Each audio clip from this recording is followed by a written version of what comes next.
Hello and welcome to another bright morning on Enterprise Television. I am Kende Bodrin. And I am Henry Igwebike. We are delighted to start the day with you. As always, we bring with a quick look at today's newspaper headlines before diving into the main conversation of the day. So you don't want to miss a moment with us. You can join our conversation by liking, following us on all our social media platforms at Enterprise TV7. You can as well share. Yeah. So joining us this morning is His Greatness Agadaigo Esquire. He will be sharing expert insights on the issues before us. You're welcome, sir. Thank you so very much, Barrister, for being here. Good morning, sir. Always a pleasure. Thank you Always so. a pleasure. Thank you so very much for your time. So as anyway, usual. Yes. So let's start with the first daily on our desk. What do we have there? Okay, we're starting with the Vanguard newspaper. So on the big story there, we have abductions. Tinubu orders 24 hours aerial surveillance on Kwara, Kebbi State, and Niger State forests. Okay, so that's on which newspaper? That's Vanguard newspaper. Vanguard newspaper. So you can continue actually. We also have CBN retains monetary policy rate at 27%. We also have tax systems. Nigeria tech firm celebrated in USA with Microsoft's Best Partner Award. Over there, we still have Dangote Honeywell partner to raise refinery capacity to 1.4 MBPD. So we have all the stories. Should I still take more? Yeah, please do. Okay, so we have Sanwo-Olu present 237 trillion naira budget for 2026. Oh wow, we have lots. We have many stories here. We also have on sports. We have Galatasaray may stop Osimhen from playing in AFCON, and we have Nigeria's high-level insecurity worrisome, and that's is coming from the Catholic bishops. Yeah. So the last but not least here we have insecurity. Rep protest rising attacks. Yeah, so we are done with the stories on our newspaper. That's on the Vanguard. So Mr.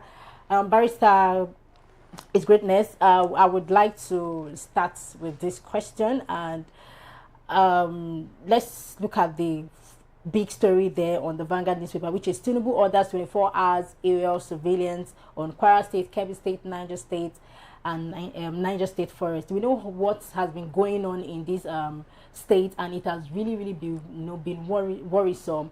And in as much as we have always been following the stories and all of that, other states too are not. We are also having this Henry, should I just say prayer, or we are also hoping we don't have such menace in other states. So Barrister, does the president have the constitutional authority to order 24 hours area surveillance without legislative approval? So I'm taking this to your area of specialization. So let's hear from you, sir. Are you there, Barrister? All right, so just before we get that connection going on, I'd love to believe we have a little bit of a breach there. Hello. Yes, okay, can you hear us, Barrister? Okay. The question I believe you asked was, does the president have constitutional right to authority? Yes, to order 24 hours surveillance without legislative approval. Yeah. Is the head of the executive, is the commander-in-chief of the armed forces, paramilitary, is the chairman of the police council, and he appoints all heads of security agencies in Nigeria, and by virtue of his position as the president, the chief law enforcement officer, in fact, he's the chief law enforcement officer in Nigeria. Yes, and also, of course, the chief and the commander-in-chief. So he has that constitutional authority to direct all security agencies to Okay. take up steps to checkmate any threat to national security, whether external aggression or internal security breach or security threat. So he's well within his rights to give those kind of general directives. But the president cannot on his own go and stay in those forests and start Yeah. supervising how Yes. the armed force, DSS, the police, lead internal security agencies carry out but he will give the directives, the marching orders, and they will now they will draw up an operational framework on Okay. how, when, and the strategy, how best to carry out the orders in order All to right. Okay. check. Okay. Yes. So he has the right, but usually those directives they are normally general in nature. They are usually general directives, Yes, but a barrister. They specific. actually, sorry, barrister. Let me just cut in there. Actually, that particular story, I would love that we have it on our main conversation, so you would have the opportunity of speaking more Okay. on that. But let's get to other matters from the Daily Trust newspaper, if you may. We have 24 Kebbi schoolgirls rescued 8 days after PDP secretariat remained shut as factions head to court. Barrister, do we see an eventual collapse, a total collapse of the opposition as it speaks? Because the PDP arguably is the biggest opposition to the APC right now, and to have their secretariat locked down, it means they are possibly not in existence. How bad is this for our democratic process? Well, if Nigerians, we say quitters don't win and winners don't quit. Like I said, me myself, I'm a PDP member myself. Even though I'm a professional, even though I'm not a professional full-time politician, but I'm a PDP politician by aspiration, in support, in well wishes. I'm a PDP supporter and member. So many a times when you think you want to force people to backtrack, to cage them, you build resilience in them. I hope that our president Bola Ahmed Tinubu and all the APC bigwigs who are fanning these embers, they know that it will backfire, because they are going to build resilience. You are going to make the people more determined, and you are even going to draw unusual support for the PDP. And of course, this is crude politics, because the essence of closing their secretariat is just to try to, now that PDP has gotten to a milestone where they have scraped away those who are black sheep among them, they have sort of expunged them from their midst. So they want to now start building. The shutting down of the secretariat is to discourage those who are midway, sitting on the fence, thinking whether to go back to PDP. Maybe the governor of Taraba may even fall in that rank, whether he should go back to PDP, and others who are still undecided supporters to come to PDP. So the shutting down of the PDP secretariat is supposed to, they are trying to use it to send a signal that don't think about PDP. PDP is dead. So don't think, go any other place, but don't go to PDP. That's their strategy. That's the strategy the APC they are devising and carrying in shutting down the secretariat. But in my mind, I think that action is stoic, it is ancient, it is undemocratic, it is uncivilized, and it is not smart. It's not forward thinking. It's not progressive. They are the progressive politics. If you remember, even as Obasanjo who started this republic, he was accused of carrying out a lot of authoritarian actions. But Obasanjo never shut down AC's secretariat or the secretariat of any political party. Even though they had issues, they had conflicts, they had disagreements, they had court cases, but Obasanjo never interfered with the secretariat or the internal affairs of other political parties. Even the five AD governors then that supported Obasanjo during his second term, through which the PDP won those 5 states, they became PDP states. Obasanjo never used force on them. He never intimidated them. They merely supported him because he was the Yoruba man. And in supporting him, they created leverage and opportunity for PDP to win their states. So this is going to destroy, this is not even a political attitude of the 19th century. This is a political attitude of maybe 14 medieval age political behavior of going to shut down or using security agencies to shut down an opposition secretariat. We always copy everything in UK and America. Where have the security agencies and those in government, where have they seen that done in modern democracies, that you go and shut down opposition secretariat so that they will continue to experience diminishing returns, so that they will create an impression that they are dead and they are buried? That's the impression you want to create. That's the impression those who are shutting down their secretariat wants to create. But it will definitely and surely fail. It will definitely and surely fail.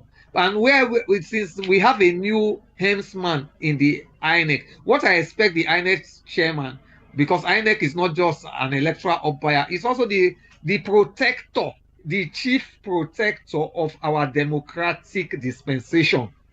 So I expect INEC chairman, who also thankfully is my colleague, is a lawyer, to make a public statement condemning that action by the security agencies and ordering them to open the secretariats and hand over the secretariat to those who have just been elected in the Ibadan Convention. And if the cases in court, which I believe are in Court of Appeal stage now, if they now upturn who should be the rightful leaders of PDP, then those other people will now ascend, not shutting down the major opposition party secretariat. Which signal does it portray Nigeria? Which image does it portray Nigeria in even our West African sub-region, in our African sub-region, and even in the global affairs? And meanwhile, they will accuse opposition that they are the ones always demarketing Nigeria. The actions of the police and any person involved in shutting down, you can imagine that police, where most of their, many of the pub wired fence, where did they get the funds from to put barbed wire in PDP secretariat? Was it the reason for blocking that secretariat actually is to de-escalate the two factions, because you understand that no civil society would allow two factions alleging to own a particular thing to continue until it is ratified. As we speak today, the weaker bloc of the faction are asking the court to nullify the PDP. As this continues, it definitely means that the secretariat should be under lock and key. So don't you think it makes sense? It doesn't. That's exactly the point we are making. It does not make any sense. It doesn't. It's demarketing Nigeria. It's demarketing our democracy. It's demarketing our political development and evolution. It's taking us to the medieval age. There's no controversy. There's no controversy as to who are the rightful officers of PDP for the now until the court sets the convention aside. Usually, the election that brought Tinubu to office was contentious, but why was Aso Rock not shut down? Since Atiku and Obi were also contending that the elections were flawed, the elections were illegal, the elections were unlawful. So why didn't we lock down Aso Rock until the court cases are determined? Why was, despite the very flawed nature, which we all saw, which INEC attested to by violating its own rules, personal rules and regulations, despite the flawed polls, yet Tinubu was still sworn in. Then those who disagreed with his election went to court until court says it. That's how it has always been. The River State, which held local government election during a state of emergency, which in my own humble opinion is not only unconstitutional, morally wrong, but it is illegal and unlawful. But yes, those local government chairmen, they are the ones occupying the River State local government secretariats as we speak. And nobody has gone to drag their office with them that, oh, you because they conducted local government election during state of emergency, which if INEC refused to conduct by-election in River State, because INEC saw that you cannot conduct any viable election under state of emergency. But yet the Rivers, for reasons that defy any reasonable explanation, the Rivers State Independent Electoral Commission could not wait until state of emergency is lifted before they conduct local government election. And as we speak now, the declared winners of that electoral conduct are in the secretariat governing the local government secretariat without any person coming to try and drag the offices with them. Those who disagree with their election are in court saying that the election is unlawful, is unconstitutional, is immoral, and it's a shenanigan. So if those people now, because I agree with them, then they will vacate them from the secretariat. That is the principled and civilized way to conduct affairs under an environment of rule of law. So clearly, the police who are locking the secretariat, they know who are the rightful officers of PDP. What they are supposed to do is to now give those officers support, give them required security protection to operate in their secretariat, pending when the appellate court, the Court of Appeal, or Supreme Court finally decides otherwise. Maybe the Supreme Court now decides that, oh, the convention held in Ibadan on the 15th and 16th of November 2025 is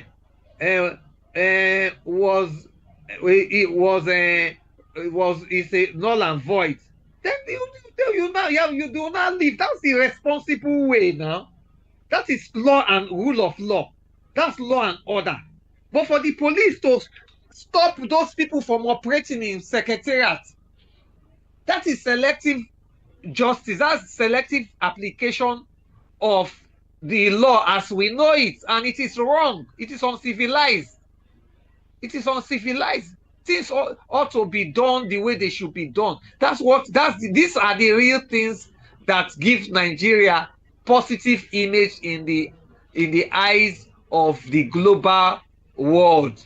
Not what opposition figures say or media that proves Nigeria has done. It is one of the greatest actions that have demarcated Nigeria global ranking is the shutting down by security agents and security agencies of the National Secretariat of the major opposition party in Nigeria. And I hope that one of the things I must say at this point is that I just hope that our current president, Bola Ahmed Tinubu, knows that history is recording all these things. Yeah. People will be churning, do it, do it. But by the time history starts, and history never forgets. Just like, you know, they say that they say the internet never forgets. I don't know whether you have heard that expression. So, but more than internet, history never forgets.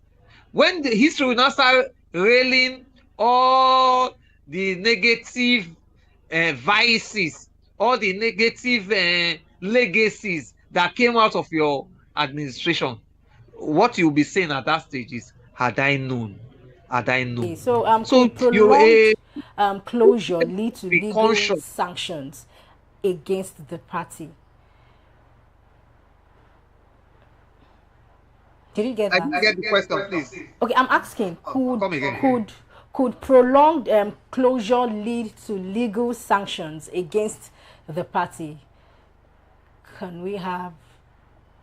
No, thankfully, we have the PDP has almost 8 to 9 months before primaries, before they will do primaries. So I hope that then many of these legal issues would have been sorted out. For now, for what we get on paper, they are operating under a temporary secretariat. I think in the Bauchi Governor's Lodge in Abuja. That's where they are using to carry out certain stuff of the PDP. But what is I do not believe that closing the secretariat will decimate the PDP. If for nothing, it will make the PDP more resolute, more resilient. It will make it stand more united. At least PDP for now, they have been able to expunge the cancerous cells from the body of the mainstream body of the party. They have, and that is a milestone. That's a milestone for the PDP. And it appears that the APC knows that if the PDP starts is now operating freely, they will pose a real danger in terms of acquiring new membership. Some who have even decamped are likely to come back because they are still watching the PDP, what's happening and how they are conducting their affairs, having expunged the elements that have been inimical to the growth and development of PDP. But I do not think that closing down the secretariat will crumble the PDP. It will make the PDP more resilient. If history is anything it will make the PDP more resilient. I think we'll just have to leave it at this point, and just to let you know that His Greatness would be here to take us on our main conversation. That is when we return. Tinubu orders 24 hours airstrike surveillance as bandits strike again. That and beat is still Enterprise on Morning. Don't go anywhere. We'll be right back.